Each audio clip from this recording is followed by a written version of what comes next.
খালাম্মারে নিয়ে আজকে কয়দিন ধরে যখন বাইর হই তখনই বৃষ্টি শুরু হয়। আরবি পড়তে দিয়ে আসি, ছুটি হয় আর টাইমে বৃষ্টি হয়। যে এখন সে বাংলা পড়তে যাবে, এতক্ষণ বৃষ্টি ছিল না, এখন নিয়ে যাব, এখন বৃষ্টি। ছাতা ছাড়া বাইর হয়েছি, আর ওই ছাতা নিয়ে এসেও কোনো লাভ নেই। ছোট একটা ছাতা, খালাম্মাও ভিজা যায়, আমিও ভিজা যাই। ও খালাম্মা, পরীক্ষার কয়টা আছে? আচ্ছা যান, পরীক্ষা শেষ হইলে খুশি আপনি? খালাম্মার পরীক্ষা শেষ হলে খালাম্মা অনেক খুশি। ভাবছি এবার পরীক্ষার পরে একটু 2 দিনের জন্য কোথাও যাব। আসলে কোথাও যাওয়া হয় না। খালাম্মার আরবি পড়া, বাংলা পড়া, তারপরে স্কুল তো যেতে হয় প্রতিদিন। বৃষ্টি হইতেছে, ভালোই বৃষ্টি। আবার না খালাম্মার ঠান্ডা লাগে যে বৃষ্টি পড়তেছে, হাতে ফোটা ফোটা বৃষ্টি পড়তেছে। এতক্ষণ আরও কম ছিল অবশ্য, এখন আর একটু বাড়তেছে। এই পাশের রাস্তাটা দিয়ে যেতে ভালোই লাগে। বৃষ্টি হইলেই যে এখানে গাছের ডালাপালা ভাঙা পড়ে, এই যে গাছের ডালা, মাঝে সাঝে গাছও ভেঙে পড়ে। কিছুদিন আগে ওই যে সিজদামন্দির স্কুলের সামনে শিউলি ফুল গাছটা পড়ে গেছে, আর ওই তো বকুল ফুল গাছটা নিচে। ওই পাশে অবশ্য বকুল ফুল আনতে যাই না বেশি। একদিন গেছিলাম কুকুরের ভয়ে, যেই পরিমাণ কুকুর, ওই পাশে গেলে এই কুকুর পুরা ভেবু স্টার্ট করে। এই যে নিচে পানি হয়ে গেছে কত, চারোপাশে পরিবেশটা একটু দেখাই আপনাদেরকে। ওই যে খালাম্মা চলে গেছে কত আগে আমার রাইখা। ওরে খালাম্মা রে, এত আগে আগে যায়। খালাম্মা একটু দাঁড়ান।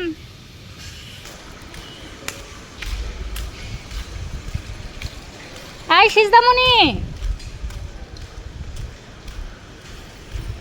আগে আগে ঢুকে গেছে, দাঁড়াও আসি আমি। আচ্ছা যাও, তুমি যাও। খালাম্মারে হইতেছে প্রতিদিন এসে দিয়ে যাওয়া লাগে, আবার নিয়ে যাওয়া লাগে। কই গেছো? তাই তো খালাম্মাকে পড়তে দিয়ে আসলাম, এখন আমি বাসার দিকে যাইতেছি। বৃষ্টি আস্তে আস্তে বাড়তেছে।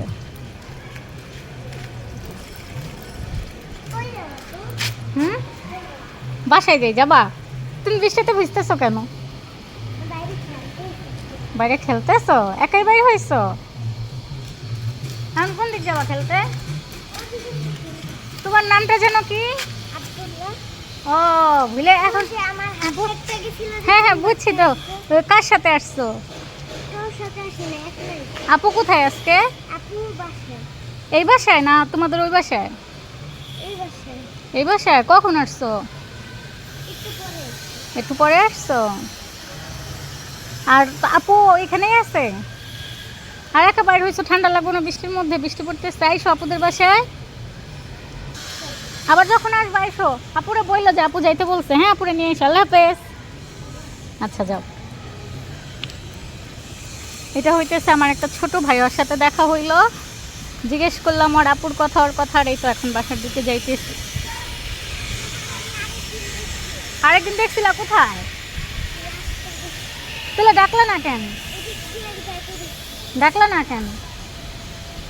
তাহলে আসো, আপুর সাথে আসো, মজা খাবা। আসো, আপু টাকা দেই, দোকানে গিয়ে চিপস খাইও, আসো। তো এখন আমার আবার বলতেছে আমি তোমাকে আরেকদিন দেখছিলাম, বললাম ডাকলা না কেন? এখন আমার সাথে বাসায় নিয়ে যেতেছি। বাসায় গেলে টাকা দিয়ে দিই, ছোট মানুষ একটা চিপস খাবে না। প্রায় সময় দেখা হইলে দেই না। ভাই আরও দিছি না। আসো বাসায় আসো, চিপস কিনলে আবার বাসায় চলে যাও, কিন্তু বাইরে ঘুরো না, ঠিক আছে? আসলে এই ছোটো মানুষদেরকে যারা ভালোবাসে, ছোট মানুষরা কিন্তু তাদের কাছেই আসে বা দেখা হইলে কথা বলে। এর আগে হইতেছে, এর আগে বলতে আমার কাছে আরেকটা মেয়ে বাবু আসে, ও খুব ভালো। আমাকে যখনই রাস্তায় দেখবে, মানে আইসা, ও হইতেছে আবার আমাকে ফুপ্পি মা বলে। আরেকটা যেটা রাস্তায় দেখলেই হয়েছে আমাকে জোর করে আইসা ধরবে, যেটা বলবে আমার ক্ষুধা লাগছে, কিছু খাবো, কিছু কিনা দাও। প্রথম প্রথম হয়েছে মা বলতো, পরে বলছে আমাকে মা বলবা না কিন্তু, পরে ফুপ্পি মা বলে। আমি বলছি আমরা ফুপ্পি বলে না, তোমাকে ফুপ্পি বলবো না, ফুপ্পি মা বলবো। তারপর থেকে হইতেছে ও আমাকে ফুপ্পি মা বলে, ওই বাবুটা। ও আসে প্রায় সময়। আর এই তো ওর সাথে আজকে কয়দিন হলো আবার দেখা হইলো। ও অনেক ভালো, যখনই দেখে আপু আপু বইলা আসে, ভালো লাগে। ওর বোনটাও অনেক ভালো। তাই তো আমার আজকের ভিডিওটা এতটুকুই ছিল। সেই পর্যন্ত সবাই ভালো থাকুন, সুস্থ থাকুন, আল্লাহ হাফেজ।